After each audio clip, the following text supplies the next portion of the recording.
एक छोटे से गांव में रमेश नाम का एक आदमी अकेले रहता था। उसका जीवन बहुत ही शांत और साधारण था। वो दिन भर खेत में काम करता और शाम को अपने छोटे से घर में आराम करता। एक दिन रमेश खेत से लौट रहा था। तभी उसने एक घायल सा बंदर देखा। बंदर की टांग टूटी हुई थी और वो दर्द से कराह रहा था। रमेश ने बिना सोचे समझे उसे उठाया और अपने घर ले आया। रमेश ने बंदर का इलाज किया, उसे खाना खिलाया और धीरे धीरे उसकी चोट ठीक होने लगी। कुछ दिनों में बंदर पूरी तरह स्वस्थ हो गया। रमेश ने भोलू को नाम दिया भोलू। रमेश के घर के हर काम में मदद करने लगा। सुबह उठाने से लेकर घर की साफ सफाई तक भोलू हर जगह रमेश के साथ रहता। धीरे धीरे रमेश और भोलू के बीच गहरी दोस्ती हो गई। रमेश सोचने लगा, काश हर किसी के जीवन में भोलू जैसा दोस्त होता। लेकिन भोलू की आंखों में कभी कभी कुछ अजीब सी चमक दिखाई देती थी, जैसे वो कुछ छुपा रहा हो। रमेश और भोलू अब लगभग हर दिन साथ रहते थे। भोलू की चालाकी और नटखट हर किसी को खुश कर देती थी, लेकिन कुछ अजीब बातें भी होने लगी थी। एक दिन रमेश ने देखा कि भोलू बार बार उसके पुराने कमरे की ओर झांकता है। रमेश ने सोचा, शायद भोलू को कमरे में कुछ पसंद आया है। अगले दिन जब रमेश खेत से लौटा, उसने देखा कि भोलू कमरे में कुछ छिपा रहा था। रमेश ने धीरे से पास जाकर देखा। भोलू उसके पुराने संदूक यानी ट्रंक के पास खड़ा था, जिसमें रमेश अपने खजाने के नोट्स और पैसे रखता था। रमेश का दिल धक धक करने लगा। उसने भोलू को डांटा, भोलू, तुम क्या कर रहे हो? लेकिन भोलू मासूमियत भरी नजरों से देखने लगा और झट से रमेश के सामने प्यासा सा बैठ गया। रमेश सोचने लगा, क्या भोलू सच में मेरा दोस्त है या उसके मन में कोई योजना है? रमेश ने निर्णय लिया कि वो भोलू की हर हरकत पर ध्यान देगा, पर भोलू भी चुपचाप हर कदम पर रमेश की आंखों से बचते हुए अपने कुछ राज छुपा रहा था। रमेश ने भोलू पर नजर रखनी शुरू कर दी। हर छोटी हरकत उसे अजीब लग रही थी। एक रात जब गांव सो रहा था, रमेश ने देखा कि भोलू चुपके से कमरे से बाहर निकल रहा है। रमेश ने तुरंत पीछा किया। भोलू उसे गांव के पुराने बाग की ओर ले गया। वहां एक पुराना खजाना छुपा हुआ था, पुराने सिक्के, गहने और रमेश के परिवार की विरासत। भोलू ने उन चीजों पर हाथ रखा और रमेश की तरफ देखने लगा, जैसे कह रहा हो, इसे मैं सुरक्षित रख रहा हूं। रमेश को समझ नहीं आया, क्या भोलू चोरी करने आया था या सच में उसकी मदद कर रहा था।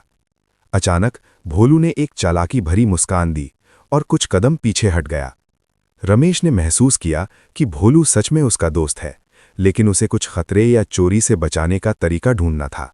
रमेश की आंखों में भरोसा लौट आया, लेकिन उसके दिल में एक सवाल अब भी था, भोलू ने ये सब क्यों किया और इसका असली मकसद क्या है?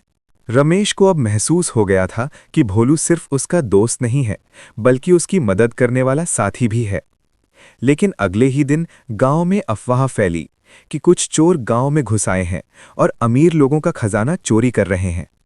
रमेश का दिल डर से भर गया।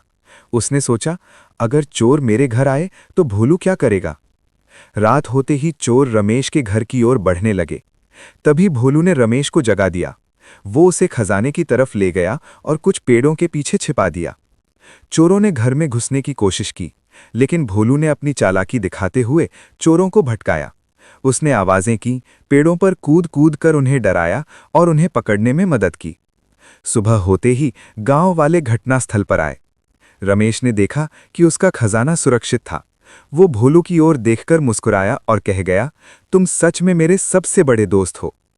लेकिन भोलू की आंखों में फिर से वही चमक दिखी, जैसे वो अब भी कुछ नया करने वाला हो। रमेश और भोलू की दोस्ती अब गांव में सबको दिखाई देने लगी थी। भोलू की चालाकी और मदद ने रमेश का घर सुरक्षित रखा, लेकिन रमेश को अब भी भोलू की असली मंशा पर शक था।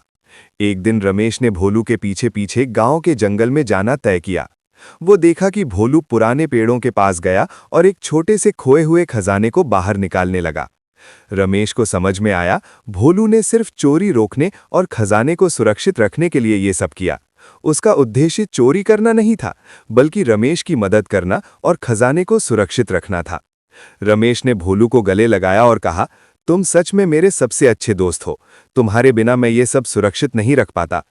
भोलू खुशी से कूद पड़ा और उसके बाद दोनों की दोस्ती और भी मजबूत हो गई।